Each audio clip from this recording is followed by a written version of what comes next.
Can you grab the live stream right now? I think John Lamb has it. They can just go in. Yeah. And if you can start live streaming. Oh, how are we going to get up there? Oh, no. Are you're good to go? Okay. 1 second. We got one more person getting online, Joseph. And Shauna Cox is here, so would you like to say anything to her real fast? No! She's a hard. We love you. Oh, love you too. Long time no hear. We love you and miss you. Thank you for coming down. Is it live We do streaming? everything we can. We're still here, you know. Say live? It is live, right? Yes, it's already live. Can you pull the tray for me? Can you hear him? Yep, barely. Okay, Joseph, this is Rocky Hall, and we are live streaming from Pahrump, Nevada, and I have Joseph O'Shaughnessy on the line, and he is a political prisoner in the Nevada Southern Detention Center here in Pahrump, Nevada. And Joseph, you were supposed to call me between 1 and 2 o'clock today. What happened? From what I understand, I mean, they keep us in the dark here. We've actually been on lockdown since 1 p.m. This afternoon, and they're just now letting us get to the phones and everything else. We still are not quite sure as to what the lockdown was for, but I apologize for making you guys wait, but we've basically just been kept on our beds until now, so. Wow. Is it because we did the walk around the prison? He doesn't really know why they're on lockdown. So when you know, will you let us know? And don't apologize. We're here for you, brother. So, you know, I mean, it just... Had him on lockdown all day, but we're trying to let him out. On the phone live with Right now, who's taking the time out of their life to come down and help support us and keep us strong. As I said numerous times, you know, every day is a struggle for us in here, and looking out the windows and seeing you guys with your flags and hearing the music and knowing that we have people out there being our voice means so much to us, and we so much appreciate what you guys are doing. Well, we appreciate you, all that you're doing, and all the suffering you have to do. Sorry you have to go through that. But we're still out here fighting for you. You stood for us. Thank you so much. Joseph, I want to tell you that she's actually saying this from inside the mock cell. We are gathered around the mock cell we have here, and she's in handcuffs talking to you. Oh, okay. Can I tell him hello? Yeah. Joseph. Yes, sir. Can you hear me? Yeah, I can hear you now. This is Joaquin, and I want to tell you thank you, and then we are working. Oh, Joaquin, thank you so much. It's good to hear your voice, sir. I hope you've been doing well. Yeah, we are doing well, and we are having a lot of people running. Like the owner of CCA, Stacia Hilton. She was the marshal on Washington, D.C., the marshal director, and she quit. And I was told to tell you, Painter said hi. That who? Painter. Oh, okay, excellent. Yeah. Tell him I said hey.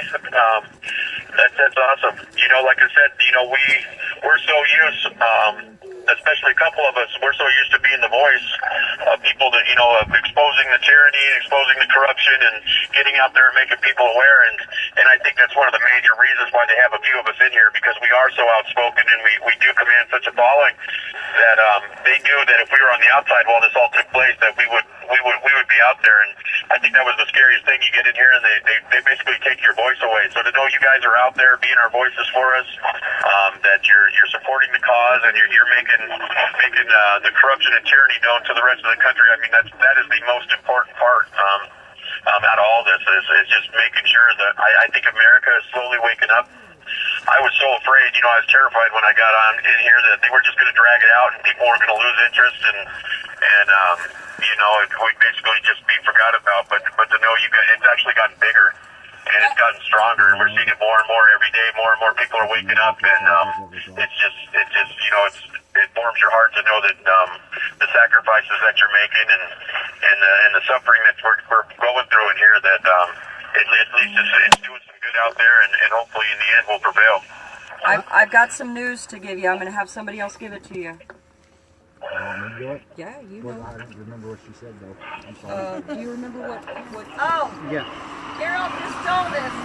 This call is from an inmate facility. Carol just told us that the charges that they were going to bring on Burleson and Todd Engel, they're not going to retry them. They're going to so counts 1 and counts 2 are going to be acquitted, and also and all the other charges that they didn't that were hung on Todd Engel. So all those have been dropped. So we're praying that they do it for the rest of them. Okay, so they're not. So what about the things they were found guilty of? Well, we can't do anything about the found guilty except appeal, because they accepted the jury's decision. So Right. so we're praying that the rest of them that didn't get charged are going to be able to have the same the same of their hung charges dropped. We're praying for that. So keep praying, you guys, so the rest of them can be released. Absolutely. Okay. Absolutely, yeah, that's what we're hoping. That's awesome. We're excited. This Joseph, this call is all about you. So you talk about whatever it is that you want to talk about as well. Well, I think as we talked about yesterday, I think the biggest things right now for people to be focused on, and I think what needs to go out to the public is like I told you yesterday, we have absolute 100% proof that the U.S. prosecutor, Daniel Bogdan, the elected sheriff of Clark County, Joe Lombardo, and prior to the protest of how they could actually frame and entrap the Bundys and their supporters. They discussed this at length. Bogdan told Daniel Love and the sheriff that they needed to get family members up there to pull those pins, and that was basically be what Daniel P. Love's job was to make sure somehow to get those family members up there to pull those pins so they could do exactly what they're doing now. This was all discussed and pre-planned before the actual protest. And as you're seeing, I think that's one of the major reasons why they don't want to bring in Daniel P. Love. They're doing everything they can possibly think of to keep him off the stand. You have that we have a judge that is sitting on the stand saying that the Constitution is no longer applicable in her courtroom. We have a prosecutor that basically looked at the defendants and stood in front of that jury and told the jury that the First and Second Amendments do not apply to the defendants. This is exactly kind of behavior in our judiciary system that we fought and this what this country is about fighting against. So I think once we can get the main populace of America to see what's going on here, because so much is riding as far as our rights on this one case. It has nothing to do with cattle or grazing rights or anything of that nature. It basically has to do with the future of this country. Amen to that. Thank you, Joseph, those crimes that you mentioned about the judges and the prosecutors are constitutional crimes that we are holding them accountable, and we are recording them to come back and proceed with the constitutional criminal counter-complaint because of those crimes. Do you want to talk about some of the medical issues as well? I want to reiterate that. Well, that's one of the things too. I myself, I actually slipped and fell. I tore a ligament in my arm. That was back in August of last year. I've been fighting to get medical care. I know Cliven had fallen and tore some of the ligaments in his leg. His entire leg turned black. And they literally brought him in and gave him a muscle relaxer and told him to go in and go back to bed. The medical conditions are absolutely horrible.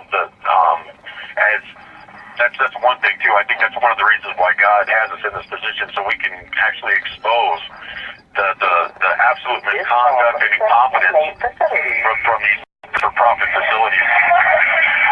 So we have multiple things ongoing as far as legally. I know with my shoulder, I have to I'm continuously writing complaints and nothing's getting done. and I've had to turn it over to my lawyer. I hope the other guys are doing the same, but Can you there's tell? definitely some. Can you tell me how old Cliven Bundy is? The one that you were talking about, because we do have some new audiences out here as well. Can you repeat that question? How old is Cliven Bundy? How is he doing? How old is he? How old is he? I believe he's what? He's 72 now. He just had a birthday in the end of April. I could be off a year or two, but I believe he's 71, 72. He just turned 72 in April. So he's a 72-year-old man that has slipped and fallen, and he's got internal bleeding, and they're just giving him an aspirin and sending him to bed. Oh, absolutely. They his sons had to actually stop. He's on blood thinners because of his high blood pressure. So they have to actually for 2 days they kept his medication from him. That in and of itself is not the greatest thing from a medical standpoint. But it was the only way they could get the bleeding to stop internally inside of his leg, because literally his entire leg turned just jet black. So and of course they just don't want to do anything. They will not treat you. So that's one of the things we're dealing with it here. We had Jerry DeLoomis actually had to get on the ground and do CPR on a gentleman that had a full-blown heart attack in the middle of the pod, and the staff here is not trained medically at all. They have no medical training. There's really nobody here aside from the small amount of staff in the medical facility, and they are not They're not trained for emergency medical response. And they're very reluctant to do anything as far as calling an ambulance or doing anything of that nature. So, and their hesitation to call for an ambulance or take you out to medical is because this is a for-profit prison, and you're cutting into the profits and the shareholders. Joe? oh, absolutely. Yeah, I was specifically told that they weren't going to treat me because I was protesting, and they had a gentleman that was he obviously had been watching the news, and he didn't like any of us, and he's like, he basically said that we had the audacity to protest against the federal government, they weren't going to provide us with medical care. Since then, they have fired that doctor. He's been let go, but we still have yet to get any kind of competent medical treatment. Joe, I spoke to the Nye County Sheriff a couple of days ago. When you have those situations arise, get to the phone and dial 911. The county sheriff, and they will come and help you. But you have to call them. Okay, excellent. Okay? Excellent, yeah. I'll let all the other guys know. We heard that they actually did a review of the case on Ammon, and we were told that they didn't find any wrongdoing. But I mean, as far as I'm concerned, anybody who's kept into a shower for 13 hours handcuffed, I mean, there's no way that's normal procedure. He said it wasn't criminal. You want to say something to Joe? I do. Okay. Hey Joe, my name is Mark Johnson. I understand you were a firefighter. Yes, sir. I'm a retired firefighter paramedic out of the Chicagoland area. I'm a retired fireman out of Las Vegas. I also responded to 9/11 like yourself. I'd like to go visit you on Sunday if that's possible. Absolutely. Okay, well, remember my name. I'm Mark Johnson. I'll be in there to see you. And Joe, I just wanted to tell you that, you know, when we've been out here, a lot of the people going to visit inmates in there have told us all similar stories. That this one lady said her husband had made 26 requests for medical, all ignored. So it's a common theme, and we're trying to, you know, just let everyone know what's going on, man. We're doing our best out here. You guys hang in there. Well, thank you very much. I appreciate it. It's always a pleasure to meet a fellow smoke eater, so I look forward to our meeting on Sunday. Yeah, you bet. Yeah, he's really wanted to meet you and talk to you. And he found out you were a firefighter, and he's like, oh yeah, he's going in. You're going to push all of us out of the way. He's kind of rough looking, man. He's totally tatted out, you know, and, you know, got facial piercings. That pierced nose. Come on. Not really. Yes.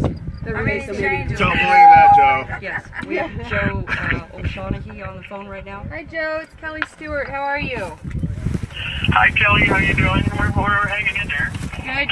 Is your lockdown over? Yeah, they just let us out, I'd say, about 30 minutes ago. So Okay. I apologize that I wasn't able to get to the phone when I planned to, but yeah, apparently something. We never know what goes on, but it could be anything from you guys being out there to something going on the high end that we can't see, so we never know exactly what's going on. But Okay. Are you guys heading out for walk time though in 5 minutes? I'm hoping so. Yeah, we should still have our evening walk. So. Okay, we'll try to head around there right now. Do you see Todd in there? Do you see Todd in there? Todd Eagle or? Yes, Todd Engel. I can't remember if you guys are celled together. No, actually, I'm the pod with, I have, Drexler and Parker, and then I have my two guys from Arizona, Micah McGuire and Jason Woods. Did they, and then myself. Did they already finish their investigation and ask you guys if you guys are being mistreated? Well, basically what happened is, they said that people from the, that work for the facility, my thing was I know how these people work, and what they'll do is they'll bring you in a room. They'll basically find out they don't really care what happened to you. They want to find out how you're going to sue them. Right. And so they want to get as much information as possible. So I told them that we were all very eager to talk to them, except we wanted a third party, and we also wanted our attorneys present. Good. So good for you. Good job. All right. Did you hear that they're dropping the charges on Todd and Greg? Yeah, I just told them.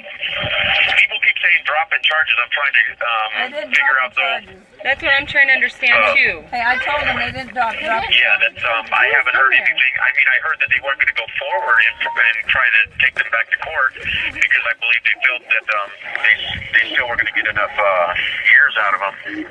But other than that, I mean, we're kept in the dark here pretty much. They're not going to retry them. But does that mean they're going to dismiss the guilty verdict? No. That's what they're saying. No, that's not true. Don't get that. That's wrong. The hung part. The hung part. That means we have new pictures.